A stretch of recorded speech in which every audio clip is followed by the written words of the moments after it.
Les découvertes géographiques ont commencé par la recherche de colonies d'Européens. Le but d'Européens était de trouver de nouvelles routes et colonies. Le continent Amérique a été découvert en ce moment-là. En fait, les Islandais l'avaient déjà découvert en Xe siècle. Cependant, Christophe Colomb est le plus connu pour la découverte de l'Amérique. Les Européens qui veulent commencer avec les Asiens ont tâché de trouver les autres routes pour atteindre l'Est parce qu'ils avaient des problèmes avec les Turcs. C'est pourquoi ils ne pouvaient pas utiliser le territoire turc. Christophe Colomb, un explorateur italien, est parti pour arriver à l'Inde vers l'Est en 1492. Le lieu où il a mis le pied pour la première fois était une île de Bahamas, puisqu'il a pensé que cette région était une île de l'Est Asia. Il n'était pas baptisé comme première personne qui a découvert l'Amérique. Les voyages de Colomb ont ouvert le chemin à d'autres marins explorateurs comme Amerigo Vespucci et Sébastien Cabot. Selon quelques ressources, le premier explorateur est Vespucci. Pourtant, il n'y a pas une opinion générale. En 1507, un géographe qui s'appelle Roger Muller a baptisé le continent comme Amérique en s'inspirant d'explorateurs Amerigo Vespucci. Certains voulaient nommer le continent comme Columbia, mais le mot Amérique était plus encouragé. Plus tard, les Espagnols, les Portugais, les Français et les Anglais ont commencé à habiter dans cette région. Ils ont massacré les indigènes et ils ont établi les nouvelles colonies. Au milieu du XVIIIe siècle, il y avait 13 colonies qui ont formé les États-Unis aujourd'hui.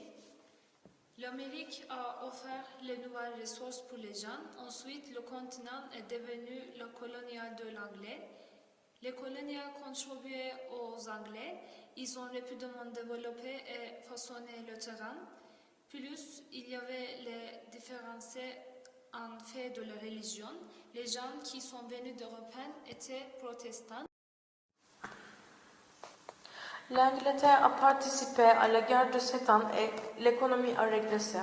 C'est pourquoi les Anglais ont obtenu à l'impôt de colonie, même s'ils payaient les taxes hautes, ils ne pouvaient pas prendre une seule réponse. Les colonies finalement ont commencé la lutte pour l'indépendance.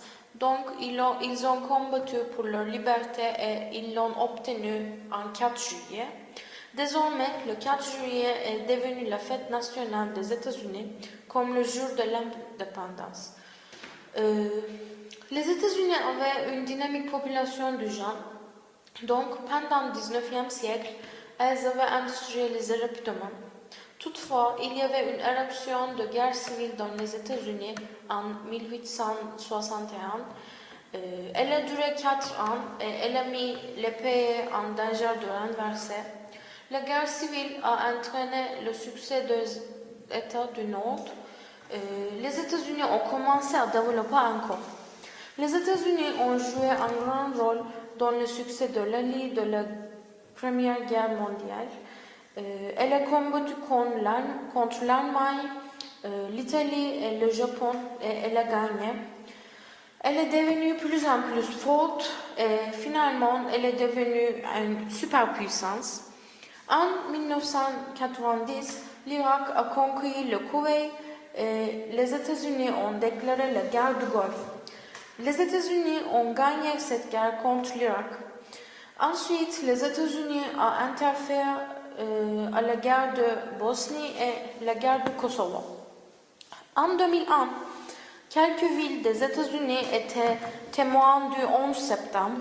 À cause de ces attentats, les États-Unis ont commencé la guerre d'Irak en 2001 et la guerre d'Afghanistan en 2003. Les conséquences de ces guerres ne sont pas encore certaines aujourd'hui. Après ces 2 guerres mondiales, les pays dans le monde ont divisé en 2 parties. Dans cette période, les États-Unis étaient le leader de le bloc de l'Ouest et l'Union soviétique était le leader de le bloc de l'Est. Les États-Unis ont participé à beaucoup de guerres comme la guerre de Corée et la guerre du Vietnam. En 1989, avec la destruction du mur de Berlin, la guerre froide a été terminée.